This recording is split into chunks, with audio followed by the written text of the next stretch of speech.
you're my king from Boston. Survive, I'm the king from Boston. Survive, you're the queen.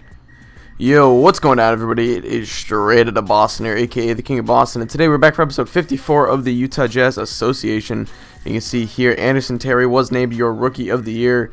I did not record the full list of awards, and I'm pretty sure the only way you can access them is like right after the season. So anyway, our first round series against San Antonio, we lose game 1, take game 2. We're going to go to San Antonio, take game 3 and game 4. So after losing the first game of the series, we take a commanding 3-1 series lead with a chance to close out San Antonio in game 5 at home. As you can see, New Orleans awaits us in round 2 if we can take one of these next 3 games. But we got to take it one game at a time. We have a tall task ahead of us. This is still a very potent Spurs team, even without Greg Popovich, Tim Duncan, and Manu Ginobili. They have added Al Jefferson way back in Season 1 in a trade that did acquire us Kawhi Leonard. They also have Nerlens Noel, as well as a couple other nice young guards on the wing. So it's a really nice team. It's a really complete, potent team that really, you know, they could make a series out of this still, even though down 3-1. They still have Tony Parker, who's only 5 at this point, so still a very nice player. A little bit old, but he's putting up 15 and 5,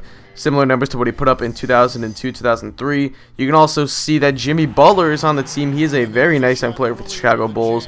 He's probably a little bit better in real life than he is in 2K, but nonetheless a very nice young asset for this San Antonio Spurs team that has positioned themselves very nicely, even after really saying goodbye to the most successful era in franchise history. So Roy Hibbert wins the tip, and we get things started. Rondo here dribbling the ball up. We're going to give it to Curry to set up a play.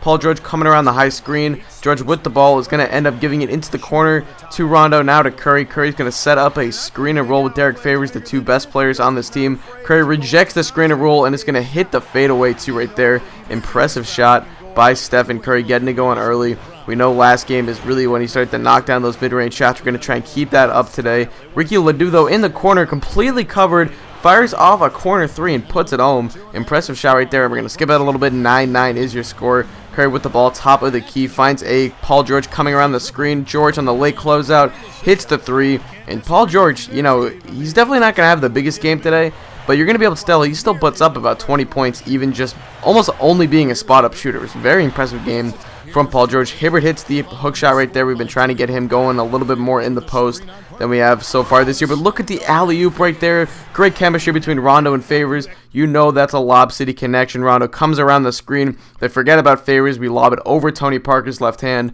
and Favors slams it down. So it's an 8-point lead right now. Anderson Terry bringing the ball up. We got the second unit in to Caron Butler, top of the key. That's just too much space. Nerlens Noel had to sag off, or he would have been beaten off the dribble. So we take a 13-point lead right now. It's 31-18. We're shooting a phenomenal 70% in this first quarter. Al Jefferson, though, one of the best offensive centers in the NBA, still hits that layup right there. So it's an 11-point game. Rondo with the ball, trying to go to work on the atrocious defender that Tony Parker is at this point in his career. Finds a cutting Derek Favors. Favors puts it in, and we're going to take a 10-point lead going into the second quarter, 35-25. An incredibly phenomenal offensive performance so far by the Utah Jazz.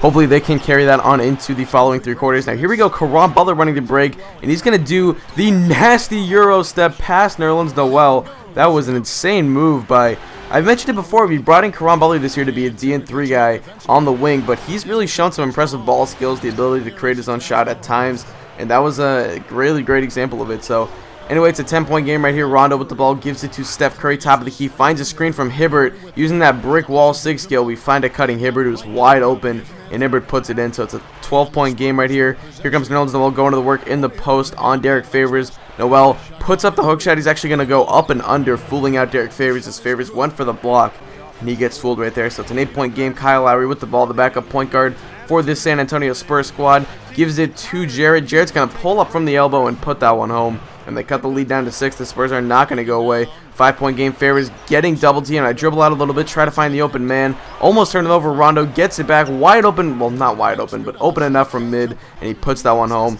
I've mentioned it before. And check a look at this sick bounce pass. Paul George on the poster over I don't know who that was, but a 27-1 vertical. A really nice bounce pass from Rajon Rondo right there. So it's a 7-point game, 53-46. Curry comes around into the corner, wide open.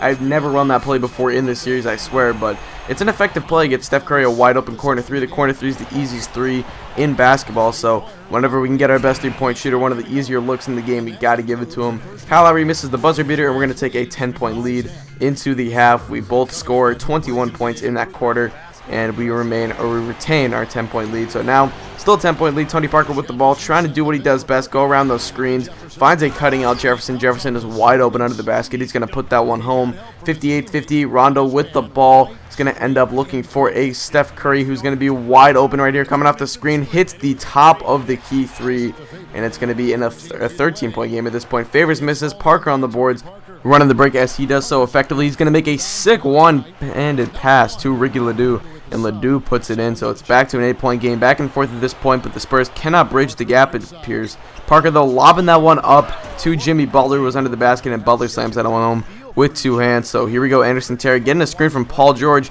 gets into the lane, finds a wide open Carl Lander, who was left open on the baseline, and Lander hits that baseline mid. So it's an 8-point game once again. Parker coming around the screen as he does so effectively, spins around, finds himself open from mid-range, and that's not a shot that he hit when he first came into the NBA back in 2001 as the 28th overall pick in that draft class, but he developed that throughout his career and is now one of the best mid-range shooters in the NBA. Shows it right there. An impressive layup, and the Spurs cut it down to 2. It is a 1-point game here. Favors trying to face up against Noel, almost loses it. Crawford gets it back. Crawford comes around the screen, finds Anderson Terry for the 20-footer, and Anderson Terry puts it in. So it's a 3-point game. Tony Parker trying to do, once again, going around these little double screens. It's what he does so well. Open from mid, pulls up, and gets it to go. So it's back to a 1-point game, back and forth once again.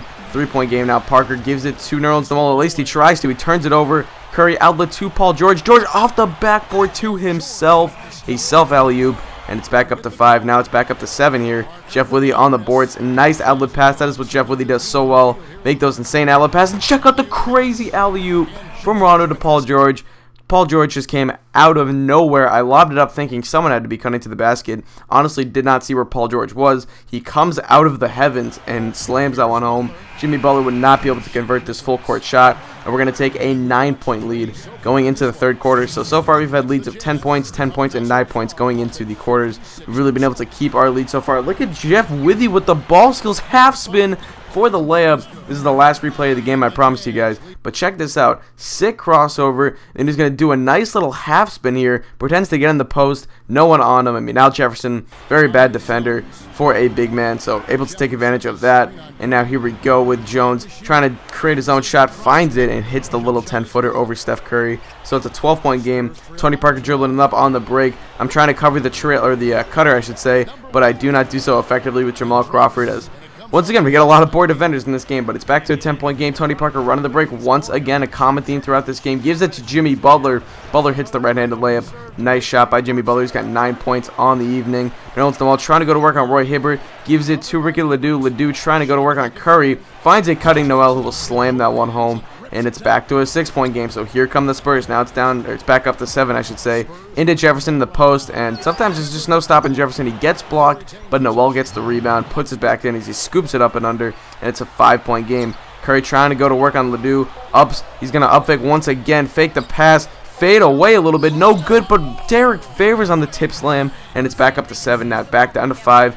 We're going to go to our best low post threat. Favors is going to make a nice pass to Rondo. Rondo's going to miss the layup, but Favors is there on the offensive rebound, and he slams it back in. So it's once again a 7-point game, back and forth here with just a minute 30 to play, possibly a minute 30 left in the San Antonio Spurs season. Paul George open for 3, and he puts that one in. Foul line extended. He does not care, and here he goes. He's got 21 points, almost only off of spot-up shots. It's a 10-point game right here, and this Steph Curry mid-range is just going to about ice it. We take a 12-point lead. 14 seconds to play. The clock is going to wind down on not only this game, not only this series, but the San Antonio Spurs season as well. So the Utah Jazz have advanced to the Western Conference semifinals. They'll be taking on the New Orleans Hornets. An impressive Game 5 win, taking care of business. They do the gentleman's sweep, I believe that it's called, where you lose the first game and then win the ensuing 4. I think that's what it's called, but either way, that's pretty much going to wrap up this video. We're going to take a look at the player of the game highlights as well as the box score coming up. But a very nice win by the Utah Jazz. You always worry about a team coming off of a championship with a little bit of a lack of motivation. That's always kind of an external factor that some people like to forget about. But this team certainly had tons of motivation throughout the season. They showed it, finished with the 2 seed in the West, and are well prepared to make another title run. So we'll see how it goes. Derek Favors is your player of the game. He's really going to have to step up in the playoffs if he wants to lead us back to the finals. Him and Steph Curry are the 2 guys on this team at this point. Favors has emerged as the best big man on the team, surpassing Roy Hibbert, who really, I think, had the advantage last year, at least in user games. So Favors has become an absolute beast on the boards, has developed his post-game a bit. He's got 18 and 8 with 2 blocks today. And you can see here we held up to 43% field goal percentage. Good number, I think, for me. I mean, if I can hold them under 50%, I think I can win the game. So anyway, that's just due to how offensively talented our team is. But you can see the stats here. This is going to be the Utah Jazz box score, on your screen, and then it's going to be followed by the San Antonio Spurs. Anyways, I'm just going to wrap up this video. So I thank you guys for watching. Hope you did enjoy, and so I'm out. Peace.